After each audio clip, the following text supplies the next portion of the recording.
It's Halloween season, time to talk scary movies. So today I'm going to share my favorite horror movie from every year I've been alive.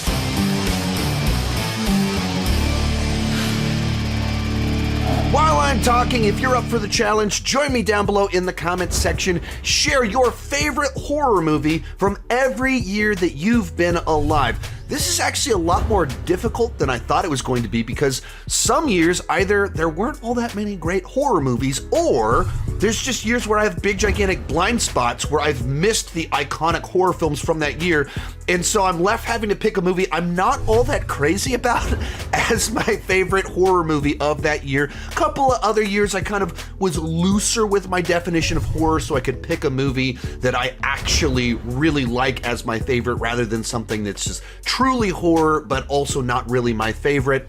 Make of all that what you will. This is intended for fun, and let's get started. And we'll start way back in 1981 with Halloween 2. You now know how old I am. And if you've seen my Halloween rankings, you know that Halloween 2 isn't one of my favorite Halloween films. And as I was trying to research this list, the year I was born was a year where there weren't a ton of horror movies that I'm in love with. Now, on just pure quality, I would go with probably American Werewolf in London. That is a film I've only seen one time, though, and haven't rewatched it. It was really good. It's iconic. It's classic. But this isn't a list of best. It's a list of favorites.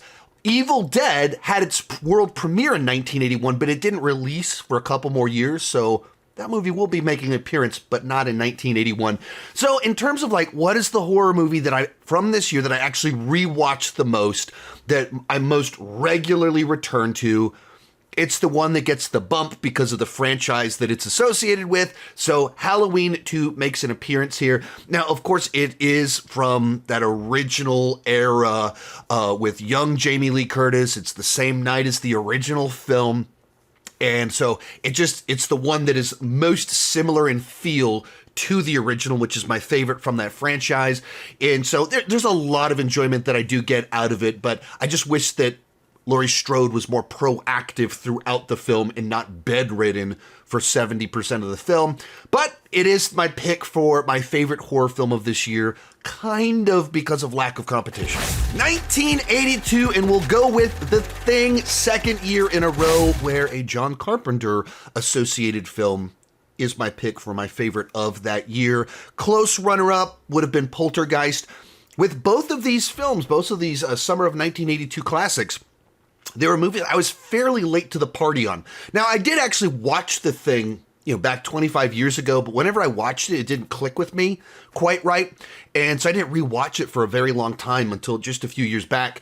And then Poltergeist, I never watched it back in the day. I watched it for the first time back in 2021.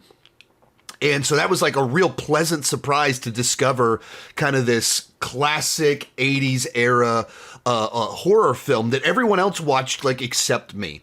But between the two, I think I'm going to go with John Carpenter Paranoia, that just a movie that watching it as a grown-up, it just hit on so many different levels of the complexity and the nuance of everyone trying to read the room and figure out what's best to do.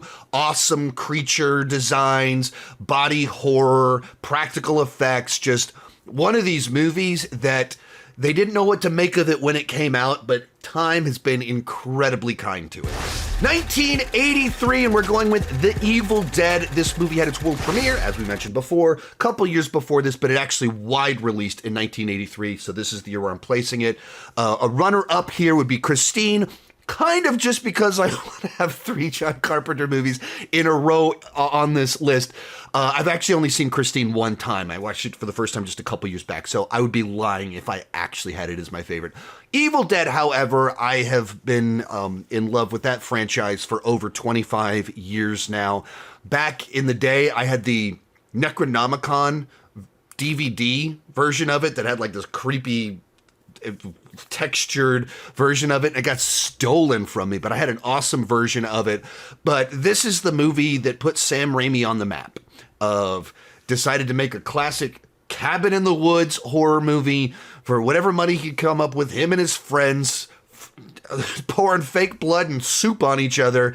And it's just so creepy, haunting, unsettling. The cheap practical effects have a way of just getting under your skin. It lingers on everything too long. The screams are all crazy. Sam Raimi's kind of quirky vibe that he always does with his camera work in this context just makes everything so uneasy. So just a tremendous film debut that, of course, has launched an iconic horror franchise. 1984, and I'm going with A Nightmare on Elm Street. If just pure horror adjacent, you throw it in there. Ghostbusters is a movie that I like more than A Nightmare on Elm Street, so theoretically it could be higher on this list, but I'd rather go with more pure horror when I can. And A Nightmare on Elm Street, of course, is a classic, iconic horror film. One of the best horror films of all time, one of the best horror concepts of all time, and, you know, one of our big three in terms of our slasher killers. And just this idea of someone that kills you in your sleep is both so terrifying because you have to sleep, and it opens the door for so many just creative possibilities of what you can do with that and the lore that comes along with it. And then combining with that of giving Freddy Krueger just kind of this lively personality that in an era where so many of the slasher killers were silent killers, and then you get Freddy Krueger who's not. And so we just cut through and made for a movie that has stood the test of time as just one of the best horror films of all time. 1985, Day of the Dead from George Romero, the third of his zombie movies. I actually rewatched this one just a little bit ago. It's a film that I actually haven't seen all that many times, but it always stuck with me. It's a movie that is just so relentlessly stressful. In every interaction, you just feel this world is about to collapse, and the human villains are such jerks that you remember them. Despite not seeing it a ton of times, it stuck with me over time. And rewatching it, I was kind of shocked how much of it I just remembered so crystal clear after so many years. But George Romero just was always more fascinated by human reactions than necessarily his own zombies. And because of that, it just feels so much more terrifying. Because it issues that idea that's all throughout zombie films and TV shows and stuff, but that the humans around you can be bigger monsters than the actual monsters on the other side of the fence. And he's always diving into this idea of, why can't we just communicate? If only we could learn to work together, we could succeed. And then we don't. And that's a recurring theme all throughout his zombie films. 1986, we'll go with Friday the 13th, Part 6. Once again, if I included Aliens, that's like a top 5 favorite movie of all time, so that would be my pick for this year, but I'd prefer to go a little bit more straightforward horror. And so we'll go with Friday the 13th, Part 6. One of the best Friday the 13th movies because it was the one that was in on the joke. It didn't play it fully as a joke. It didn't go full Jason X. It's not even Freddy vs. Jason, but it had enough self-awareness to the silliness of what was going on to add a sense of humor without breaking the tension. But I think even more importantly, it did a better job of having a plot with forward momentum. Most of the Friday the 13th movies up to this point in time, or even afterwards, the characters don't know that they're in a horror movie until the third act. They're just going around their day doing their own thing, and then the third act happens while people are slowly being killed off. And this one creates a situation where there's a character that's proactively pursuing Jason, accidentally bringing him back from the dead, and trying to get other people involved, and there's kind of a ticking clock as he's approaching a camp.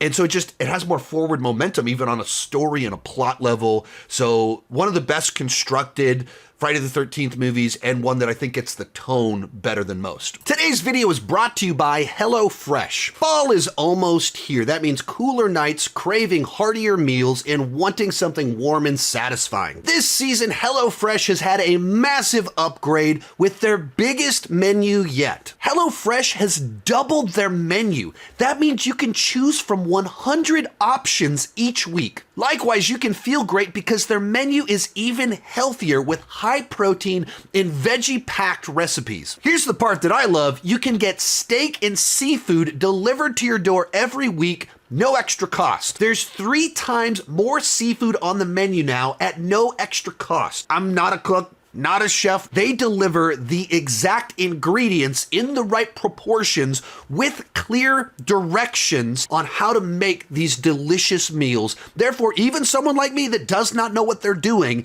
is able to cook an amazing meal. The best way to cook just got better. Go to HelloFresh.com/SeanChandler10FM now to get 10 free meals plus a free item for life. 1 per box with active subscription. Free meals applied as discount on first box. New subscribers only. Varies by plan. That's HelloFresh.com/SeanChandler10FM to get 10 free meals plus free item for life. 1987, a lot of potential movies to go here. If I was just going with pure favorite movies that are horror adjacent, Predator would be my pick, but once again, would rather go pure horror. We got Dream Warriors this year, and we also have Evil Dead 2.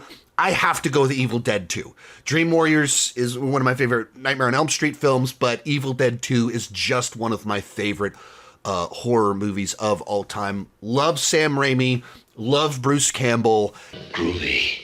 And this was like the magnum opus of Sam Raimi-isms. It is like pure horror. It's so like, it's a horror movie, but it also is jam-packed with all of his weird Three Stooges humor at the same time. It allows Bruce Campbell to go into just enough action hero mode, a bunch of the physical comedy mode, without going full Army of Darkness. This is just a spoof of itself, self-parody mode that you get in Army of Darkness. And so just such a classic film with such a distinct style that has been so influential all these years later. 1988 had a bunch of movies that I think are really good. This is a year that I don't really have a super clear favorite to pick from, but you know, Child's Play, Halloween 4, They Live, to get more John Carpenter in there, and then Beetlejuice is that year. I think I'll go with Child's Play, just because it kicked off such an iconic franchise. I've probably rewatched Halloween 4 quite a bit more. But also I think of just like, what's the one that cuts through, does something distinct, interesting, launched something new. You go with Child's Play, you go with Chucky. And another one that kind of leans into a fairly classic horror trope of the killer doll that's come in many different forms throughout the years, but just does it in a way that is so fresh. Once again, like Freddy Krueger, a killer with a personality, a very lively personality, and adds in kind of this element of the one person that knows what's going on, no one believes him because he's a kid. And he's saying something that's kind of crazy. My doll's trying to kill people. And so it just adds this frustration into the whole film. As it's like, if you just listen to him, we can avoid this. It's just a doll. And so just kicked off what has once again become a long-standing franchise, an iconic franchise. 1989, Pet Sematary. This is a year where there really wasn't a favorite for mine. Like Pet Sematary, I would not describe as one of my favorite films other than having to pick a movie. And I did a number of searches, and there's a Wikipedia article of all the horror movies that came out in 1989. There really wasn't one that I felt like was a great fit to call my favorite from that year. And I even tried to look up thrillers or see if there was something that would fit a little bit better, and I just couldn't find anything. But Pet Sematary is not a terrible pick to go with, as it's a movie that just has such a deeply unsettling central premise of what lengths would you go to bring back a loved one, and you create a mechanism by which you can bring back your loved one, but they're not really your loved one, and for you to get them back, they lose the best of themselves and become a monster. It's a deeply, deeply unsettling premise. And then Fred Gwynne as the neighbor, just such a like distinct memorable character Judd is, and the way that he talks, everything about him just is, so much is trying to think like, what cuts through, what is memorable, and all of these movies have these side characters that drop exposition and finding a way to actually stand out, and that's what he does. We've made it to a new decade with 1990 Tremors. This is a pretty easy one. Little bit of a creature feature, so maybe it's horror adjacent, but it is just one of the most fun and just tightly written creature features of all time. And in a lot of ways underappreciated, because people that have seen it, of course, like it, but it's not revered and praised at the same level that I think that it's deserved in light of just how just good of a movie that it is. That the characters are a little bit smarter than most characters in movies like this. They behave in a manner that makes sense.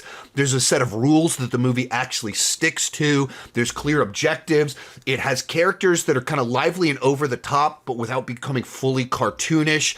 You get very memorable sequences, like the gun sequence where Burt just unloads Reba McEntire in the basement of his house. Like, just there's so many great memorable things. And I've said everything I just said, and we haven't even mentioned it stars Kevin Bacon. Great little creature feature and great entry-level horror and accessible horror for people that don't normally like horror movies. My wife doesn't do horror movies really, but she loves Jaws and she loves Tremors. And so it's a great kind of middle ground movie.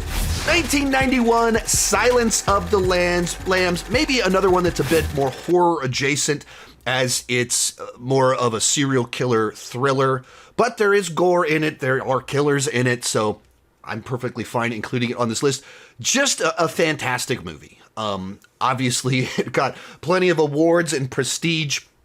Hannibal Lecter, I wouldn't even call him one of the great villains of all time, because he's not really the villain in this movie. He's like a mentor that escapes and does villainous things, but he's not Buffalo Bill's the villain of the movie. But with very little screen time, makes such a strong impact. Like, so iconic, so memorable in just a handful of scenes that he's in the movie. But everything else in it is really compelling and interesting too. The little dynamics inside the FBI, just the nature of the psychology of Agent Starling and everything she's trying to prove with what she's doing. Buffalo Bill, it gets overshadowed in his movie because it's Hannibal Lecter, but he's so creepy and quotable too. Like, she rubs the lotion into her skin or else she gets the hose again. Like, everything about it works and makes for a fantastic film. 1992, Army of Darkness. This was a formative movie for me. Groovy. I remember being in the 5th grade when this movie came out and seeing the trailer, and I was like, I don't know what that is, but one day I gotta watch that movie. And saw the poster for it, and there's a guy with a chainsaw for a hand. I was like, I don't know what this is. I had no idea that it was a sequel to Evil Dead 2. I didn't know anything like that. All I knew was there was a guy with a shotgun and a chainsaw, and it was awesome. And a few years later, finally got to watch the movie and became absolutely obsessed with Ash Williams. I could quote the movie from beginning to end, and thus started my obsession with Bruce Campbell as well as Sam Raimi, who... Hey, look at this. We got a picture with them right here on my desk. But, yeah, I could say with time, maybe this isn't one that I re-explore quite as much as like Evil Dead 2, and some of the campiness and some of the effects don't play quite as well for me as I've gotten older as they did back in the day. But if you're talking about movies that at the time, in the 90s, that were incredibly influential for me, Army of Darkness is way up there. 1993, A Nightmare Before Christmas. This is another bad year where I was looking at it, I just couldn't come up with a good pick. There wasn't a good pick that made any sense. I'm not a big A Nightmare on Elm Street person at all. It's kind of fun. My kids have kind of gotten into creepy and spooky stuff, so they're more into A Nightmare on Elm Street, A Nightmare Before Christmas than I am, it's fun to have them discover things and get really interested in quirky things that I'm not really the one pushing them in that direction.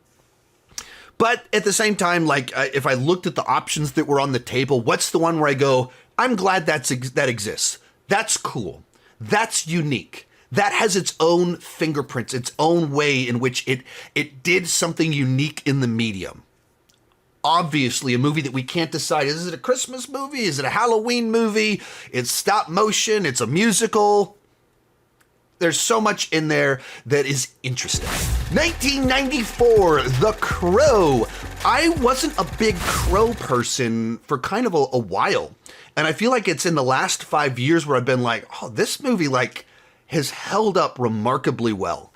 And maybe it's because, I was so plugged into the world of action and revenge movies that even having seen Brandon Lee's other martial arts movies, I preferred the choreography that were more overt martial arts films than what he did in The Crow. It's like, well, I like his fighting in these other movies more. And so I was evaluating it on the wrong scorecard. And over the last few years, and especially last year with the 30th anniversary, and I saw it in the theater and watched a bunch of stuff on the behind the scenes on the making of it. It's just such a cool, atmospheric goth revenge movie. It's a movie that only could have come out of that one era in the way that it was made. In the aesthetics, the way that they did miniatures to show the city burning, and it clouds in the background so you can't see the city beyond that, and you're flying through it nonetheless, and it looks good, but it looks slightly off, and it's dreamlike. Everything about it just has such a cool vibe to everything. And then as someone that, my formative years were the 90s, it has an amazing soundtrack to it, and just top to bottom, the cast is great. And it's a movie that, of course, has a certain inherent built-in weight to it because of the tragedy behind it. That you look at the subject matter of the film, that it's about death and loss. And the star of the movie tragically died on set. And that gives a weight to the entire movie. And the movie earns that weight. It's not just through backstory that it's great. It's a great movie that also has weight because of its importance. 1995, Seven. Another one that's a little bit horror adjacent, but it's literally about a serial killer. It is filled with disturbing, horrifying images. And for me, this is creepier, more unsettling than most actual horror movies.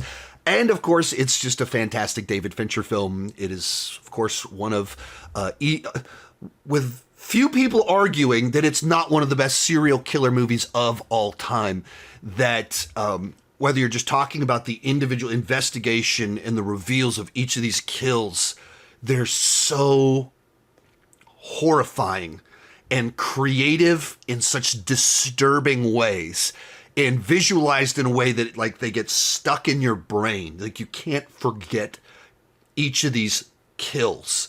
And the way the trap was convised, or the game, or whatever it was designed, you're like, oh, it just brings out, makes you think of the worst of human ingenuity and creativity, all leading up to a just horrifying final twist in the movie. A movie that went there.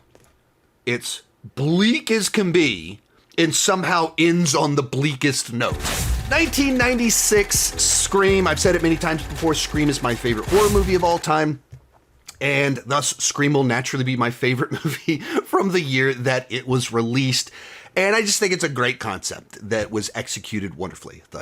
A slasher whodunit that is self-aware, has a self-aware meta sense of humor to it, that it's able to be fun without ever compromising the slasher side to it. And because it's a whodunit, it creates a paranoia of you don't know who you can trust. You don't know who's out to get you or where you can go.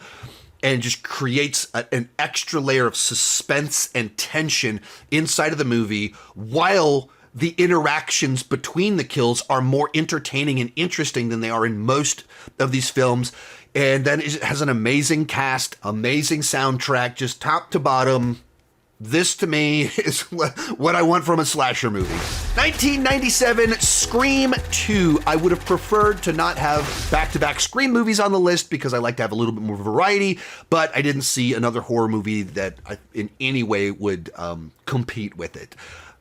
don't need to really repeat much here. Same as everything I said about Scream 1. I don't like Scream 2 as much as Scream 1, but it's a great follow-up. The opening sequence is, once again, iconic and horrifying. I don't think anything can top the original one with Drew Barrymore. That is the greatest horror opening of all time.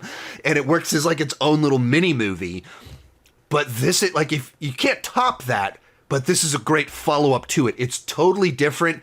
It's horrifying. It's interesting in its own ways. And it doesn't feel like this movie's rehashing the first movie. It finds new, fresh things to do. So once again, a great, fun horror slasher. 1998, there's several in competition for this year. We got The Faculty, Halloween H2O, and Blade. Now, I'm a little bit tempted to put Blade in here because I just want to throw in some martial arts and Marvel and comic book stuff in here, but I want to give preference towards more true horror movies. Between The Faculty and Halloween H2O, you have two different movies that are Kevin Williamson associated. But we're going just pure favorites. This is actually really tough. I'm newer to the party on Halloween H2O. I didn't watch it way back in the day. I watched it for the first time, for a video for this channel. I think I got to go with The Faculty. I watched that one back when it came out. They shot that movie here in Austin, where I live and where I grew up. And so, huge bias on this one. One of my best friends is in it as an extra. He's in several different shots in the movie. There's even a close-up of his face when Elijah Wood leaves the school and he's looking around and realizing everyone's picked. There's a close-up of his face, and that shot is in the Another Brick in the Wall Part 2 music video for the movie. And this guy's, I go to the movies with him all the time. Our wives are friends. Our kids are friends. And back in the day, he's like, yeah, I'm actually in a movie. It's called The Faculty. It's a Robert Rodriguez movie. And it's just so many things that kind of just when you talk favorites, those things that bring you the most joy, most personal satisfaction, I'm looking at The Faculty. That's just one that means so much to me, somewhat because of my personal ties, somewhat because I was watching it back in the 90s and still enjoy it all these years later. 1999, The Sixth Sense, another one that's a little bit horror adjacent and more thriller with paranormal aspects to it, but it's too good not to include it here. That original 3-movie run from M. Night Shyamalan, I think, is fantastic. It's one of the crazy hot streaks in film history that it's man, how were you so good for that run and what happened afterwards? I don't understand. But The Sixth Sense is just so perfectly crafted and intentionally paced with a smart script, and every shot, every framing, it just feels like he was thinking through every single detail and its implications and everything about it. It was just operating on this whole other level when he made this movie that I just get so confused as to how he also made Last Airbender and After Earth and that stuff. The year 2000, I'm going with a fun deep cut on here with this one. I'm going with Versus. We've actually got a Zombie 31 on 31 coming up in just 10 days. And now I'm regretting that when we were planning it out that I didn't push to get this one involved in that. This is one of these movies that I love, but I haven't watched it in a while. And so I wasn't thinking about it until I was researching this one. But essentially it's a Japanese zombie samurai film of these samurai warriors that are caught in this forest as these portals are unloading these zombie-like things. And so it's horror, it's zombies, it's martial arts, kind of combining all these different things that I enjoy a great bit.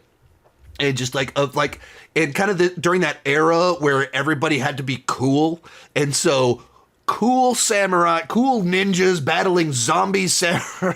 As wild as can be. Now, maybe that's what I'm going to watch tonight. I might rewatch this movie tonight just because I'm getting myself excited about this film. And that's the thing. When I was trying to think, look at some of these ones of sometimes there's movies that I've watched them a lot or I've watched them more recently. What's the movie that I get excited talking about it? That this thing exists. That's a favorite. And so despite it being a while since I've watched this one, I was yes, I need to rewatch this thing. 2001, Frailty. This one is a supernatural psychological thriller that it's so, I watched this. This is where I learned a lot of stuff about my wife. First year we were married, Halloween rolls around. I was like, hey, there's a movie I love called Frailty. Let's watch this movie. And it deals with a dad that believes that he has the ability to see demons. So he keeps kidnapping people and teaching his little boys how to kill these people. So the dad's a serial killer who thinks he's killing demons, and he's getting his kids involved. I just thought it was like such like an intense, like loved it. Bill Paxton stars in it and directed it. Matthew McConaughey's in it. Powers Booth. And so I showed it to my wife. She does not respond well to the concept of a dad having his kids help him murder people. He does not respond well. She does not respond well to this at all.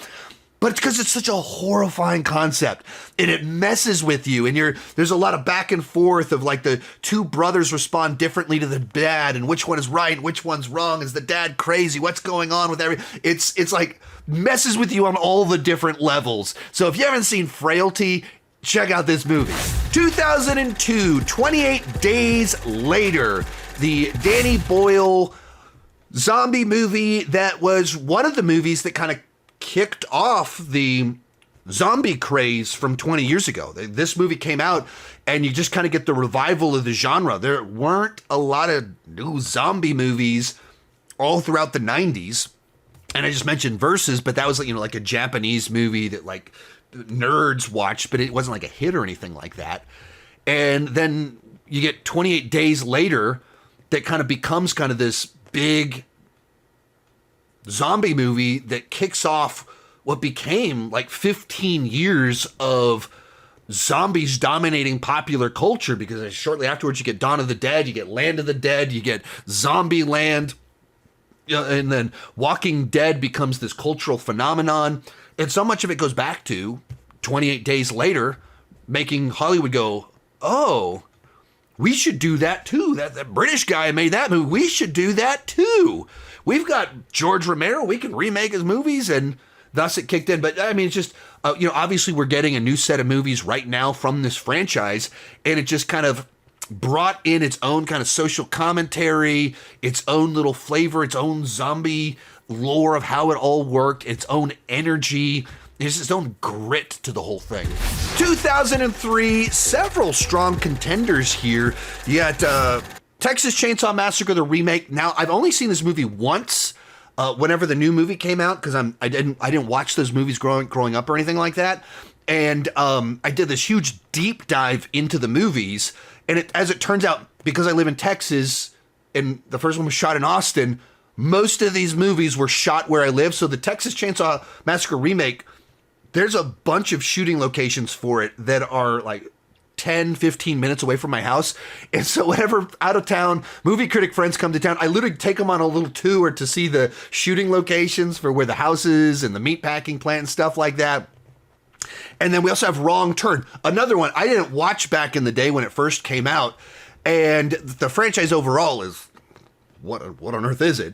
But the first one was like a hidden gem. And it's not even hidden. It's like a forgotten gem for me, a blind spot. It was like, oh, Eliza Dushku teaming up with Quinn from Dexter to battle hillbillies. Like that, it's like very much my jam. But we're going favorites. I have to go with Freddy vs. Jason. I went and saw it opening night.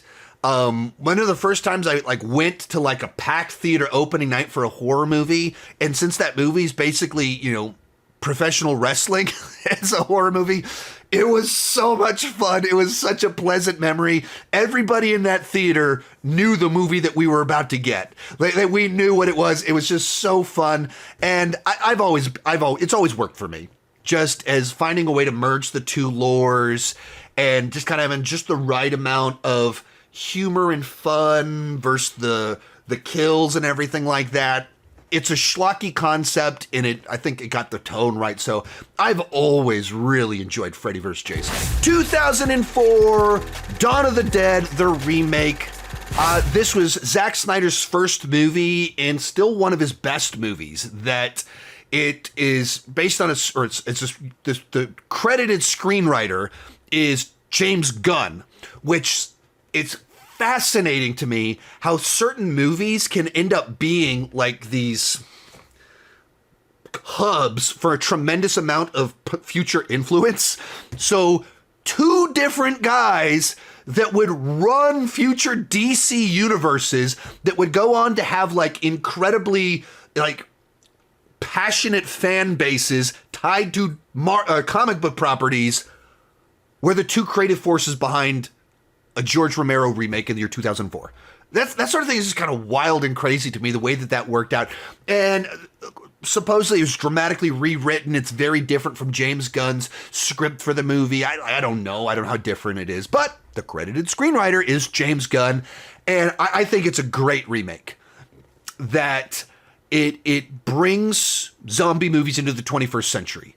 It has the strengths of Zack Snyder movies, but with the bones that George Romero crafted, or whatever, however you want to phrase that. That it's just like this rock solid core to it, great central concept, but with just this vibrant, visceral, brutal, Zack Snyder take on all of it that's high octane and moves faster. It's more bombastic, in which case it doesn't feel like it's competing with the original one. It's like two different versions of the same thing, two great versions of an iconic zombie story. 2005, Saw 2. This isn't for me, I would say this wasn't a great year. So it's like, it felt a little bit weird putting Saw 2 here because I'm not super crazy about Saw 2, but I would say also Saw 2 was my favorite Saw movie for a while. Well, don't want to get ahead of myself, but I think that Saw 2 is one of the best Saw films, where Jigsaw actually gets to be much more prominent in the film. Sit here and talk to me. What? If you can do that long enough, you will find your son in a safe and secure state. What? That he's like the man behind the curtain in the first movie. They're like, we're looking for him. Where is he? Oh, there he is right there. Oh, he was there all along. But he's not a prominent character in the movie that's proactive. And the second movie has just enough of a bigger budget to kind of make it a film that's works on a bigger scale. And they're not working around the small budget with what they were doing with the first film. And then Jigsaw is very present, prominent all throughout the movie. And so I think it just makes for one of the best Saw films. 2006, Slither. This is another year that there wasn't like one that was like my obvious pick. And so this is James Gunn's directorial debut.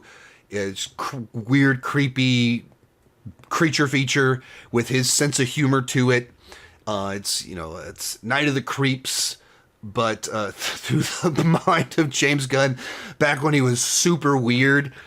And so this type of body horror isn't really my thing. There's a lot of things in it that are just like not, like they make me squirm, and they're supposed to, but I'm just not into that version of squirming. But also, it's a movie, you watch it once and you remember it. It's just filled with gross out bits and just clever ways to make you squirm. 2007, another tricky year. There was several here that I was like, I dig that, but I don't know about picking a favorite. So like The Mist, I think I have such conflicting feelings on The Mist because it's so bleak and horrifying, and that ending is unforgettable, but I think it goes too far. But because it goes too far, it actually, once again, cuts through. You watch that movie, you never forget the end of that movie. And then we have 30 Days a Night, just kind of fun vampire invasion film. Hostel Part 2, not that I'm a huge Hostel Eli Roth person or anything like that, but that one was my favorite of the Hostel movies. Like, that's all right, I like what you did here. And then Planet Terror, Robert Rodriguez doing his own zombie film, but also has like the way that it does the gross out body horror and pus and stuff. I don't like that at all. So this is a tough one. I don't know where to go. This is a weird answer in certain regards if you've heard my other thoughts on this movie, and that tells you how conflicted I think I'm going to go with The Mist. It's a movie that made me feel things. Maybe it made me feel hate. anger, frustration, rage quitting over the end of the movie, crashing out because of the end of the movie. But it actually elicited a response. And a movie that can do that has done its job. Even if I don't know how I feel about it. 2008, we'll go with Cloverfield, one of the most famous found footage movies, and it is an early Matt Reeves movie. And that would also explain why it's one of the most famous found footage movies, because a very talented director that is the guy doing Batman movies right now and then knocked it out of the park with the Planet of the Apes movies that he did. And he did a found footage kaiju movie. And naturally, it was better than most movies of that genre, and a movie that had one of the best marketing campaigns ever with what it did to like build excitement for its release. Was like just so much mystery. Like, we didn't even know what the movie was, but they made us excited for it. 2009, couple movies competing here. We got Zombieland and Friday the 13th, the remake. This is actually pretty tough for me because I think Zombieland is such a fun zombie movie that ended up kind of paving the way for the Deadpool movies, because there's a specific commentary, like running meta commentary in the movie, and a specific style to it that Ryan Reynolds saw, and he went, I want those guys to make my Deadpool movies with me. And you merge Zombieland with Ryan Reynolds humor with a Deadpool skin on it, and that's what the Deadpool franchise is. And so it's a movie that its influence and importance like cannot be understated in what it meant for the future of these screenwriters. But also the Friday the 13th remake. I am a huge fan of that one. That might be my favorite Friday the 13th movie. And another one that was shot right around where I live. Like the part where the barn where Jason picks up his hockey mask is only about 10 minutes that way from where I live. Another stop on the Sean Chandler horror tour that I take people on every year. But that to me is like, let's take all the best parts of a bunch of Friday the 13th movies, put them in one movie, have a plot that has a little bit more with, we've got a character that is, the Jared Padalecki character is proactively looking for his sister, so there's forward plot movement, that he knows something weird's going on here while other people are being hunted down. So I just think it's better structured. I like the 21st century visceral action, everything like that. And the quirky sense, or not quirky, but the goofy sense of humor that it has too. Which I guess I have to pick one. Oh. Because I just watched Zombieland, I'm going to go Zombieland at the moment. But, whenever I rewatch the remake, it'll probably take back the crown. 2010, this is another bad year in my little research. I didn't come up with actually a good answer for this one. So I'm going to go with the Crazies remake, which I have only seen one time, and that was last week for the first time. But I really liked it. I thought that it took, once again, a George Romero concept that was interesting and kind of a different angle on sort of a zombie type story, and just plays it out with 21st century pacing, violence, intensity.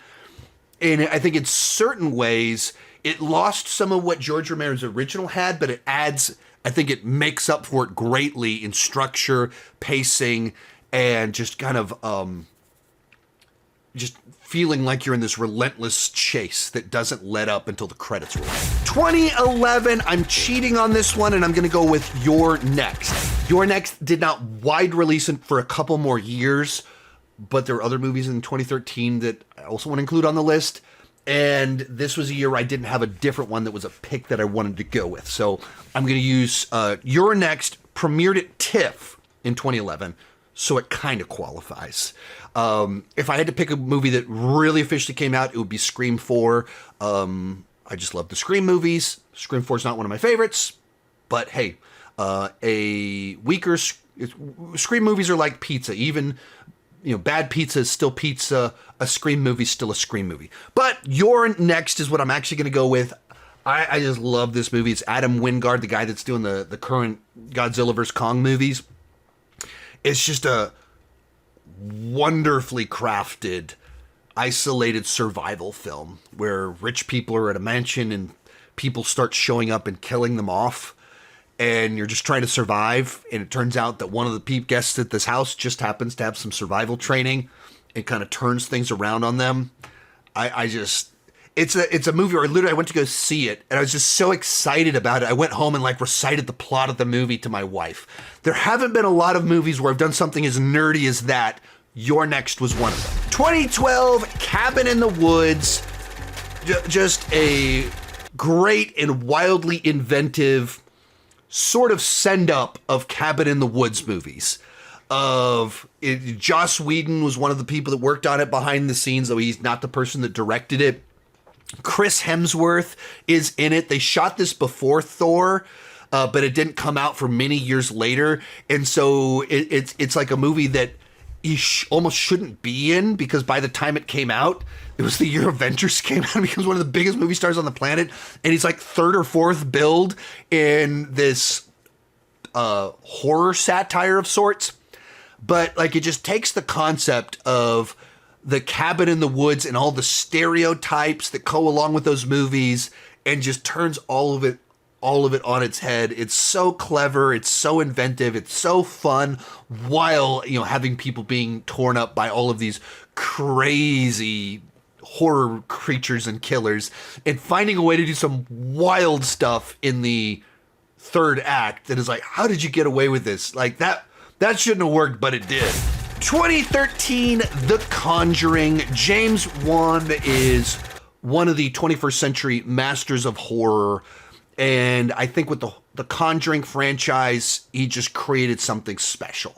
That by then, he was established so he could get a big enough budget to really kind of pull some stuff off, and combine that with just the fact that there's just enough reality to the Warrens and the investigations that it gave parameters for the film that made it more believable. It gave it a veracity, a truthfulness to it. And James Wan was the right person to do all of that. Pulling from the reports, the books, what the Warrens said, using real people as a basis so the Warrens feel like real people. And the investigation isn't just fully crazy. We go exorcism in the third act. We get wild at a point. But most of it, it's just creepy and unsettling. And it uses practical effects. And so it feels grounded and does great world building, setting us in the time period. And just one of the best horror movies of the last 15 years. 2014, Purge, Anarchy. For me, this is easily, without question, the best of the Purge movies. No competition, no need to debate it, no need to deliberate pros and cons lists. Is no, that's the one that, where they did it right. The first one, they took, there's crime is legal. So let's do a home invasion movie, which can take place even without the Purge. So someone can try and break into your house anytime. So it kind of wasted the whole premise of it. And they heard the criticisms, and they went, okay, movie number 2, there's people out on the streets during the Purge trying to survive. And it's of the Purge movies, the one that easily did the best job of incorporating its social commentary on how the Purge would hit different classes differently and stuff that goes along with it, without getting weird and preachy, which some of the other ones get so on the nose with their commentary. It's come on now. We're no longer doing a fun horror movie that has a little bit of some subtext with something to say. You're just yelling at me now. This one did it right. And then just the really nice touch of Frank Grillo doing his version of the Punisher during the Purge. This is what I want from a Purge movie. This is a Purge movie done right. 2015, The Gift. This one is more horror adjacent. It's a psychological thriller. But when I just think of what was a horrifying movie that I went, oh, that movie turned my stomach by the end of it. It's this movie, where it's a story of two guys that went to high school together that kind of reconnect. And one of them is this really odd guy that had been mistreated by the other guy. And it's the one guy's trying to like force his way into his life and keeps kind of violating to his social taboos. And as it goes along, it gets more and more unsettling as you realize this isn't just a guy like trying to look for friends. This is a guy with something else going on, getting more and more like tense, horrifying. And you get to the final reveals of it and you're like, this movie is so much ickier and grosser than I expected. And it just stays with you afterwards as you're like, no, that is so messed up. It stars Jason Bateman and Joel Edgerton, and Joel Edgerton directed it as well. So just one of those movies that when I was researching this, I was like, oh, I got to put The Gift on here. Once again, going back to like that movie Versus, that it was like, what's the movie I get excited to like talk about it? The Gift is one of those movies. I've never talked about it on my channel before. 4,000 videos, never talked about this movie before. And as soon as like, oh, this is an opportunity to talk about that movie from 10 years ago that really creeped me out. 2016, two strong contenders here, Conjuring 2 and Don't Breathe. Since I already talked about Conjuring 1, all of that applies for Conjuring 2. Conjuring 2 is also great and just a bigger version of it. But I'm going to go with Don't Breathe to have a little variety in here. And because I didn't include Evil Dead, Fede Alvarez's Evil Dead, because Conjuring took its spot that year. Fede Alvarez is so good with pressure cooker, close quarters horror. And this is just like a perfect one of those movies that you introduce the villain in it. And by the end of it, I mean, I guess he's much more overtly the villain in it. But early on, he's not really the villain. He's the guy whose house has been broken into. And the blind man is such a cool, terrifying person. Creates a scenario where they're stuck in a house in the dark, and there's this really dangerous blind man. And sound is suddenly a threat.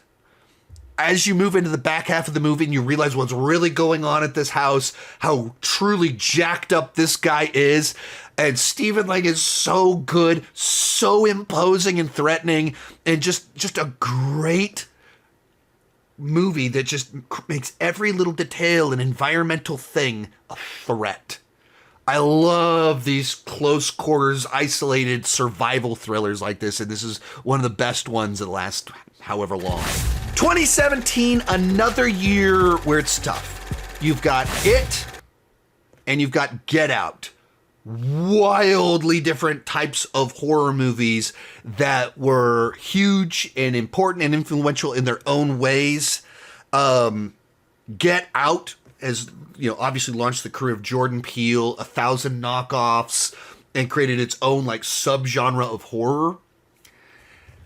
I think I'd go with It though, and just time out favorites that I just love the combination of kids being kids and growing up, coming of age with Pennywise and Stephen King horror. And it merges together like two different genres in a way that is just horrifying, but it's a great story of friendship. It's a great story of childhood while being terrifying at the exact same time. And a horror movie that, because it was based off like such iconic source material from Stephen King, that it had a budget to it, so it has a size to it, a scope and scale that a lot of horror movies like this aren't able to have, and so it's more epic than most horror movies. It just works on so many different levels. 2018, another one with a couple that are competing with each other. Halloween 2018 and A Quiet Place. I thought Halloween 2018 was a great return to the franchise, but I'm going to go with A Quiet Place of another one of these great tense survival thrillers. Recurring theme in here. But this one, adding in really deep emotional resonance, that it's a story all about loss and a family grieving and trying to move on in this context where you can't make any sound. And even more so than Don't Breathe, everything is every sound is a threat. And the movie's crafted to just perfectly make you pay attention to little details. And so there's a pregnant woman, and you see a nail get turned upwards. And you know that nail's going to be a problem at some point in time.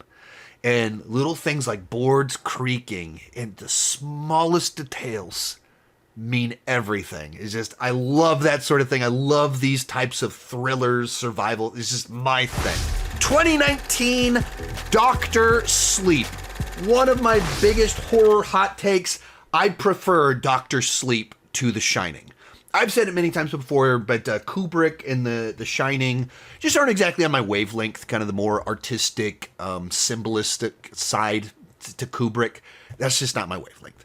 Doesn't mean it's bad. I'm not like throwing Shining is crap. That's not what I'm saying. But just there's things that Kubrick does that other people are like, man, he's on a different level. Yeah, you're on a different level from me too. Like I'm just not there. And Mike Flanagan, I think, is just much more on my level in the way that he tells his stories, the themes that he explores, and even the way that it's like an X-Men movie as a horror film.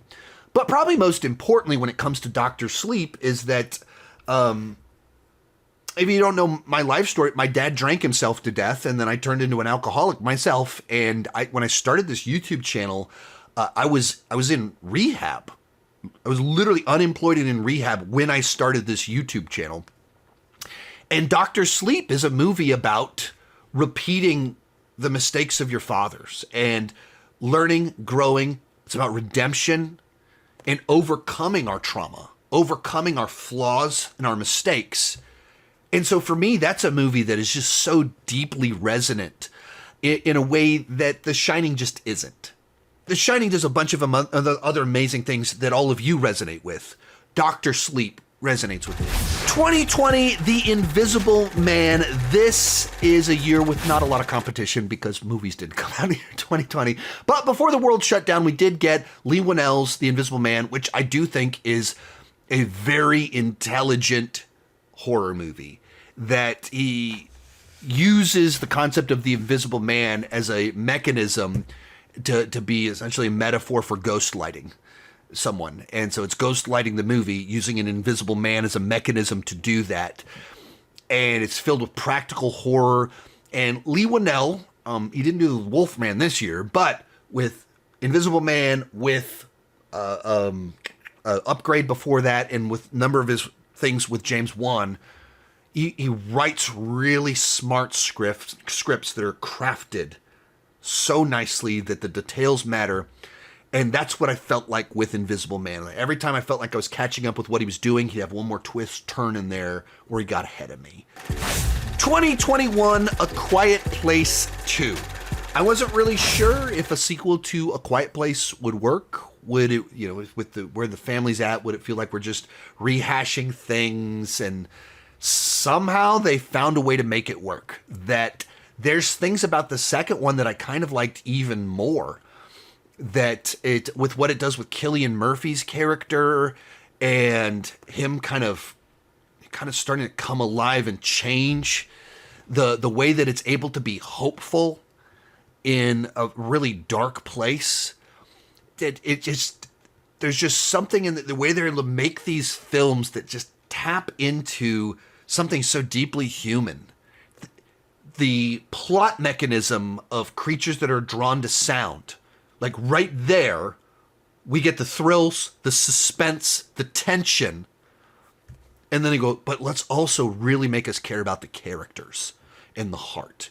And that they do that so well with these films. 2022, this is a great year for horror. Two that are competition here. We got The Black Phone and Barbarian, two B-titled horror movies. Both of them kind of clever in the way they kind of do some stuff. Barbarian is one that was just like the most wild, unexpected, what on earth am I watching in this film? And I loved it. I just like kept me guessing, ate that movie up. I'm going to go with The Black Phone though. Where Scott Derrickson doing a movie based off a short story from Stephen King's son, and it just back to what we're going back to, this close quarters, small, isolated pressure cooker movie.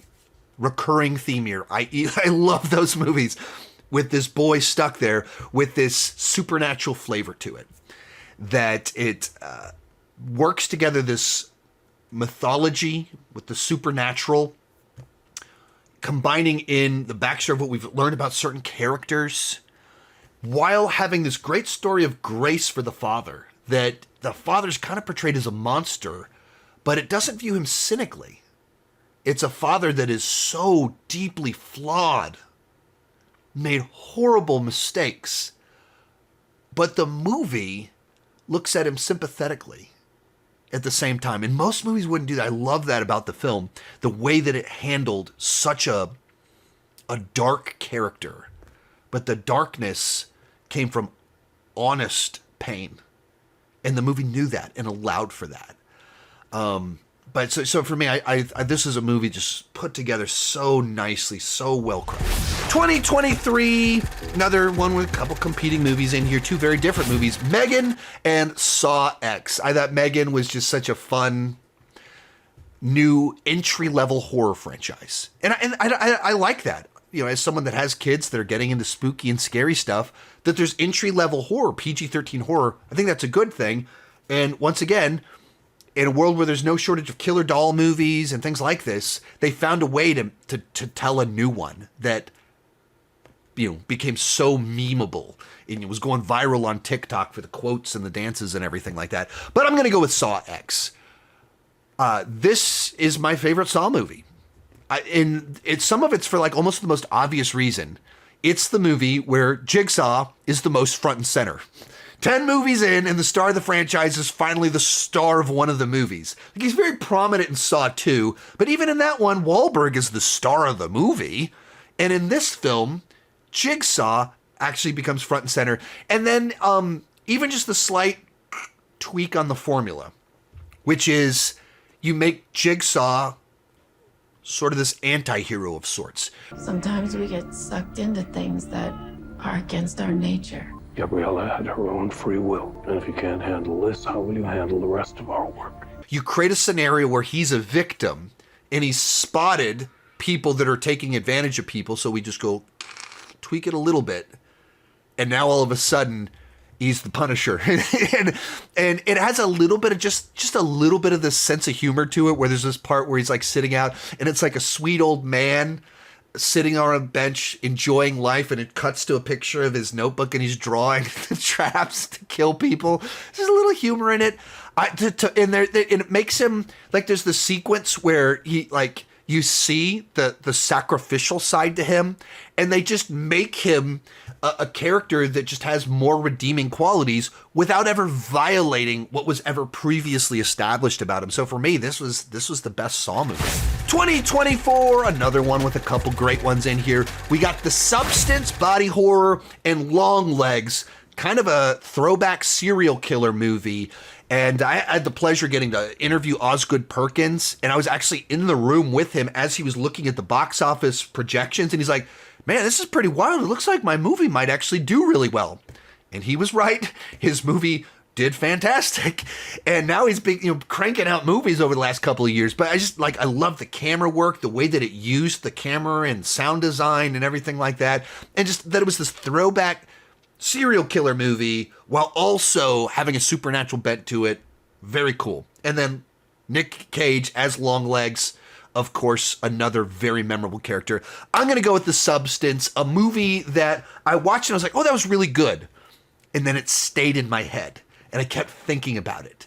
And I kept thinking about what it meant. I kept thinking about the images, and a film that just feels so nicely designed. Like every shot feels intentional, whether it's referencing something, it's a horror bit, it's a practical effect, everything is just so thought out and just makes you keep thinking through the central concept of it, playing out the horrors of it, what would you do in this situation. Just a movie that it plays one way when you first watch it, and then you keep playing it over and over and over again, and it means something different over time. I love it. And with 2025, we have another competition here. with Sinners and Weapons. That some of this is simply the reason there's a lot more competition in more recent years is because there's so many movies. I've rewatched them, I've talked about them, I have notes on them, so I have like a lot of things I'm excited about with some of these films. But Weapons is from the guy that did Barbarian and tells this missing kid story non-chronologically, and just it's able to have fun and be funny while also just being so unsettling and hopeless without being fully bleak and nihilistic, and builds to this insane crescendo of where it goes at the end of it. I'm going to go with Sinners, though, as my pick for my favorite. Just a movie that combined a bunch of different things together that I like. That it's a genre film. It's got vampires in it, but we're also doing a gangster movie of sorts. And while being like this celebration of music throughout the decades, like what it does with the musical montage sequence, this should not work. Like you're watching the movie and then it just goes into this trippy other dream thing, and you're like, wow, what movie are we in now? And somehow this works and pulls together so much of what the movie's doing, and you realize, oh, this isn't exactly the movie I thought it was. There's a lot more to this film than I thought. It's not that any of us should be surprised that Ryan Coogler is operating on a different level, that he's able to create movies that are mainstream, accessible genre films, but also of all kinds of layers and depth to them, and is able to make a movie that says something without preaching at you and without forgetting to entertain you. That's why Ryan Coogler is one of the best working directors today, and he put out a horror movie this year. So, as this is the year we are currently in, it is my favorite movie from this year. If you're up for the challenge, join me down below in the comments section. What is your favorite horror movie from every year that you've been alive? The older you are, the more difficult that this list is to make. This video is very long simply because I've been around for quite a while. Hey, thank you guys so much for watching, and keep talking movies and TV too much. Bye-bye.